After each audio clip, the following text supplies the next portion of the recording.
ضرورت سے زیادہ سوچنے کے 5 اسباق یہ ہیں۔ ضرورت سے زیادہ سوچنے کے منفی اثرات کو پہچانیں۔ مصنف زیادہ سوچنے کے منفی اثرات کو اجاگر کرتا ہے، جیسے کہ بڑھتا ہوا تناؤ، عدم فیصلہ اور دماغی توانائی کا ضیاع۔ نمبر 2، سادگی کو اپنائیں۔ یہ کتاب قارئین کو سادگی اختیار کرنے اور واقعی اہم چیزوں کو ترجیح دینے کی ترغیب دیتی ہے۔ مصنف تجویز کرتا ہے کہ انتخاب کو آسان بنا کر اور ضروری پہلوؤں پہ توجہ مرکوز کرنے سے افراد مغلوبیت کو کم کر سکتے ہیں اور زیادہ مؤثر طریقے سے فیصلہ کر سکتے ہیں۔ نمبر 3، خود آگہی کی مشق کریں، اسے زیادہ نہ سوچیں۔ حد سے زیادہ سوچنے کے نمونوں کو پہچاننے میں خود آگہی کی اہمیت پہ زور دیتا ہے۔ اپنے خیالات اور رجحانات سے آگاہ ہو کر افراد زیادہ سوچنے کے چکر کو روک سکتے ہیں اور شعوری طور پہ انتخاب کر سکتے ہیں۔ نمبر 4، ایکشن لیں اور غیر ضروری سوچ کی سائیکل کو توڑیں۔ مصنف قارئین کو ایکشن لینے اور زیادہ سوچنے کے چکر کو توڑنے کی ترغیب دیتا ہے۔ وہ فیصلہ کرنے کے لیے عملی حکمت عملی فراہم کرتا ہے، جیسے ڈیڈ لائن کا تعین، فیصلہ سازی کے فریم ورک کا استعمال۔ نمبر 5، شکر گزاری اور خوشی کو فروغ دیں۔ یہ کتاب حد سے زیادہ سوچ کو کم کرنے میں شکر گزاری اور خوشی کے کردار پر روشنی ڈالتی ہے۔ مصنف تجویز کرتا ہے کہ زندگی کے مثبت پہلوؤں پہ توجہ مرکوز کر کے اور شکر گزاری کی مشق کر کے افراد اپنی ذہنیت کو بدل سکتے ہیں اور مزید سکون اور اطمینان حاصل کر سکتے ہیں۔ کامیاب لوگ کیسے سوچتے ہیں؟ اس کتاب سے 5 سبق ملتے ہیں۔ نمبر 1، کامیابی کی ذہنیت کو پروان چڑھائیں۔ کتاب اس بات پر زور دیتی ہے کہ کامیابی بڑی حد تک کسی کی ذہنیت سے طے ہوتی ہے۔ یہ قارئین کو ایک مثبت اور ترقی پر مبنی ذہنیت کو اپنانے کی ترغیب دیتا ہے، یہ یقین رکھتے ہوئے کہ ان میں اپنے مقاصد حاصل کرنے اور چیلنجز پر قابو پانے کی صلاحیت ہے۔ نمبر 2، بڑی تصویر والی سوچ کو اپنائیں۔ کامیاب لوگ فوری حالات سے ہٹ کر سوچتے ہیں اور وسیع تر سیاق و سباق پر غور کرتے ہیں۔ یہ کتاب قارئین کو بڑی تصویر دیکھنے، مختلف عوامل کے باہمی ربط کو سمجھنے اور اس کے مطابق فیصلہ کرنے کی صلاحیت پیدا کرنے کی ترغیب دیتی ہے۔ نمبر 3، مسلسل سیکھیں۔ سیکھنے کو کامیابی کے ایک اہم عنصر کے طور پہ دیکھا جاتا ہے۔ کتاب نئے خیالات کے لیے ذہن کو کھلا رکھنے، علم کی تلاش اور خود کو مسلسل بہتر بنانے کی اہمیت پہ زور دیتی ہے۔ یہ قارئین کی حوصلہ افزائی کرتی ہے کہ وہ سوالات پوچھیں اور کبھی بھی سیکھنا بند نہ کریں۔ نمبر 4، روایتی سوچ کو چیلنج کریں۔ کامیاب لوگ مقبول سوچ پر سوال کرنے اور جمود کو چیلنج کرنے کے لیے تیار ہوتے ہیں۔ یہ کتاب قارئین کو تنقیدی طور پہ سوچنے، مفروضوں کو جانچ کرنے اور متبادل نقطہ نظر پہ غور کرنے کی ترغیب دیتی ہے۔ 5، ترجیح دیں اور توجہ فوکس مرکوز کریں۔ یہ کتاب ترجیحات طے کرنے اور اپنی سوچ اور کوششوں پر توجہ مرکوز کرنے کی اہمیت کو اجاگر کرتی ہے۔ یہ قارئین کو اپنے اہداف کی نشاندہی کرنے، خلفشار کو ختم کرنے اور اپنا وقت اور توانائی مؤثر طریقے سے مختصر کرنے کی ترغیب دیتا ہے۔ ڈان میگول کے 4 معاہدوں کے 7 اہم اسباق یہ ہیں۔ نمبر 1، اپنے لفظ کے ساتھ بے عیب بنیں۔ مصنف الفاظ کی طاقت پر زور دیتا ہے اور قارئین کو اپنے الفاظ کو دیانتداری اور مہربانی کے ساتھ استعمال کرنے کی ترغیب دیتا ہے۔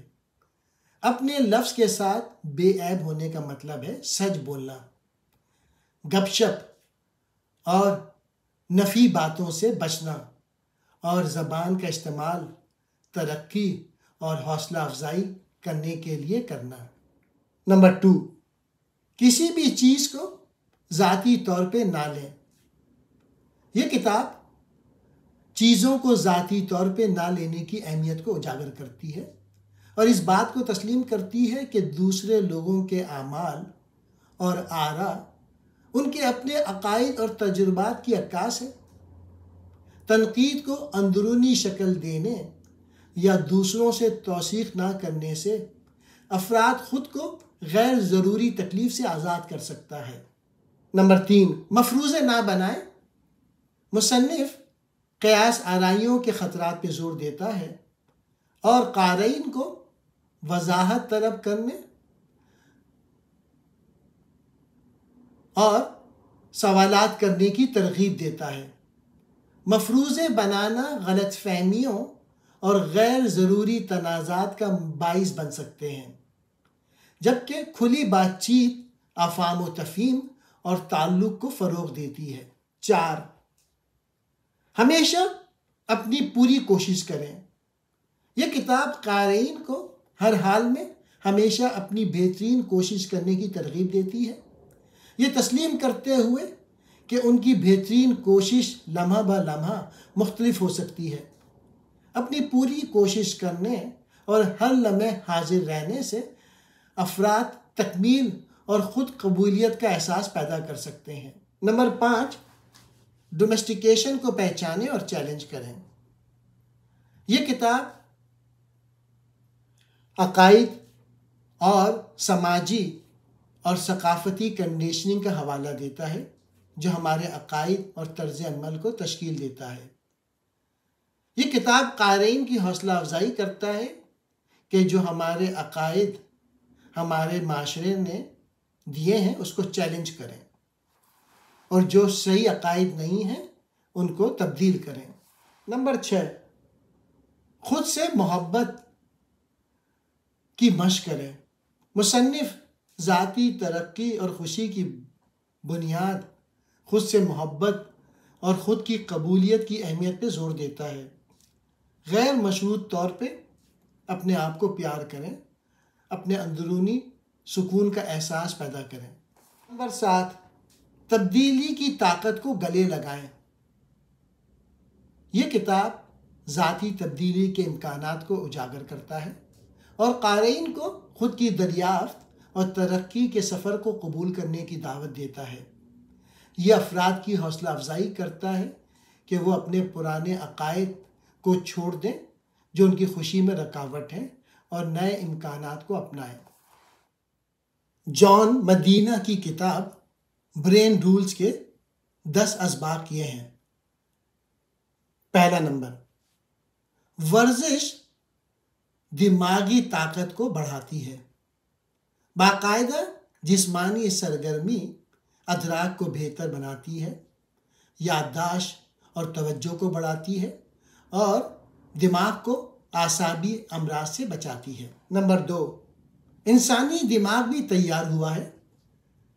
ہمارا دماغ وقت کے ساتھ ساتھ تیار ہوا ہے اور ہمارے بہت سے جدید طرز عمل اور سوچ کے عمل کا پتہ ہمارے آباء و اجداد سے مل سکتا ہے۔ 3، ہر دماغ کو مختلف طریقے سے وائرڈ کیا جاتا ہے۔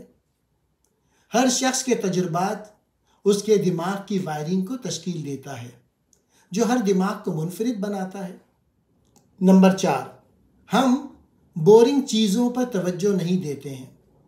دماغ نئے محرکات کو ترجیح دیتا ہے۔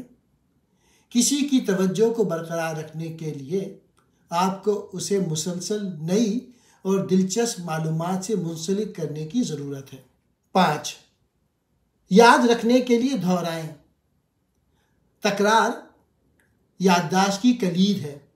ہم جتنا زیادہ معلومات کو دہرائیں گے اتنا ہی زیادہ امکان ہے کہ ہم اسے یاد رکھیں گے۔ 6، دہرانا یاد رکھیں۔ نہ صرف دہرانے سے یادداشت میں مدد ملتی ہے بلکہ دہرانے کا وقت بھی اہمیت رکھتا ہے۔ وقفے سے تکرار زیادہ سے زیادہ طویل وقفوں کے بعد معلومات پہ نظر ثانی کرنا خاص طور پہ مؤثر ہے۔ 7، اچھی طرح سے سوئیں، اچھی طریقے سے سوچیں۔ نیند یادداشت کے استحکام اور مجموعی طور پہ علمی فعل کے لیے بہت ضروری ہے۔ نیند کی کمی توجہ، تخلیقی صلاحیتوں اور تنقیدی سوچ کی مہارت کو خراب کر سکتی ہے۔ 8، تناؤ کا شکار دماغ ایک ہی طریقہ نہیں سیکھتا۔